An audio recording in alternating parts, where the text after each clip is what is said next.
YouTube சொந்தங்கள் அனைவருக்கும் இனிமையான வணக்கம். விஜய் டிவியில் ஒளிபரப்பாகி வருகின்ற பாண்டியன் ஸ்டோர் சீசன் 2 சீரியலில் பாண்டியன் ஆசைப்பட்ட மாதிரி மூத்த மகன் சரவணனின் கல்யாணத்தை பிரம்மாண்டமாக நடத்த ஒவ்வொருவரும் மும்மரமாக செயல்பட்டு வருகின்றார்கள். அதே மாதிரி எவ்வளவு செலவு பண்ணினாலும் பரவாயில்லை, சரவணன் ஆசைப்பட்ட மாதிரி எல்லாம் அமைய வேண்டும் என்று பாண்டியன் பார்த்து பார்த்து பண்ணுகிறார். அதற்கு காரணம் தான் வேண்டாம் என்று சொன்ன ஒரு காரணத்துக்காக சரவணன் காதலித்த பெண்ணை மறந்து அப்பா சொன்னபடி கேட்டதால் தான் பாண்டியன் சரவணனுக்கு அதிக சலுகை கொடுக்கின்றார். ஆனால் வீட்டில் பார்த்து முறைப்படி வரும் மருமகளால் ஒட்டுமொத்த ஒற்றுமையும் நிலைக்குலைய போகின்றது என்று இனிதான் அவருக்கு புரியும். அது மட்டுமல்லாமல் செந்தில் மற்றும் கதிர் சூழ்நிலை காரணமாக வீட்டிற்கு தெரியாமல் கல்யாணம் பண்ணிட்டு வந்தாலும் அவர்களால் இப்போது வரை எந்த பிரச்சனையும் இல்லை.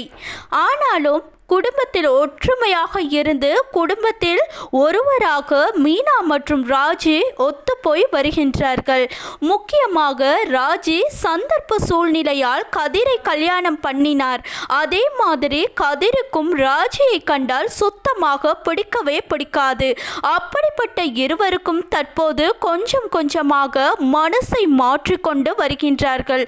அந்த வகையில் ராஜிக்கு கதிர் மீது நல்ல அபிப்பிராயம் வந்ததோடு மட்டுமல்லாமல் ஆசையும் வந்துவிட்டது. மேலும் தற்போது கதிரை பழிவாங்க வேண்டும் என்பதற்காக ராஜியின் அண்ணன் குமரவேலு சாப்பாடு ஆர்டர் பண்ணி கதிரை இங்க வா அங்க வா என்று சீண்டி பார்க்கின்றார். ஆனால் கதிரின் வேலை என்பதால் ரொம்பவே பொறுமையாக இருந்து குமரவேலுவிடம் சாப்பாடை ஒப்படைத்து விடுகின்றார். இதனை கூடவே இருந்து பார்த்த கதிரின் மாமா வீட்டிற்கு வந்ததும் ராஜியிடம் நடந்த விஷயங்களை சொல்கின்றார். உடனே ராஜி, அண்ணன் பண்ணினது தப்பு சித்தப்பா, என்கிட்ட மாட்டட்டும், அப்புறம் இருக்க அவனுக்கு என்று கோபமாக சொல்லிக் கொண்டிருக்கின்றார். அந்த நேரத்தில் ராஜியின் அண்ணன் குமரவேலு வீட்டிற்கு போகின்றார். இதை பார்த்த ராஜி கோபத்தில் கீழே கடந்த கல்லை எடுத்து குமரவேலுவின் மீது அடிக்கின்றார். ஆனால் குமரவேலு கதிர் தான் இதை பண்ணியிருக்கின்றான் என்று தவறாக புரிந்து கொண்டு கதிரை அடிக்கப் போகின்றார். அப்படி கதிரை அடிக்க கை ஓங்கும் பொழுது இடையில் ராஜு புகுந்து விடுகின்றார். அத்துடன் அண்ணனை பார்த்து, பேசாம உன் வேலையை பார்த்துட்டு போகலன்னு வச்சுக்கோ, அம்புட்டு தானே சொல்லி அண்ணன் கூட பார்க்க மாட்டேன், அசிங்கமா போயிரும்னு சொல்லி கிளம்ப சொல்றாரு. உடனே குமரவேலு முறைத்து கொண்டு வீட்டிற்கு திரும்பி போய் விடுகின்றார்.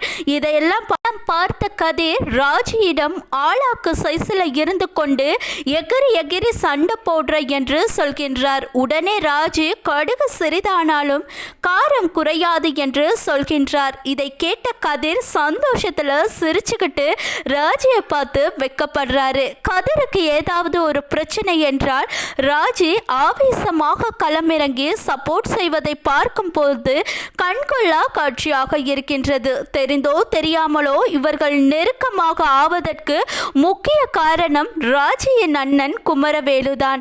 இவர் செய்யும் அடாவடித்தனத்தால் கதிர் மற்றும் ராஜியின் புரிதல் அதிகரித்து கொண்டே செல்கின்றது. பார்க்கவே இருக்கும் சுவாரஸ்யமான எபிசோடாகத்தான் அமைகின்றது.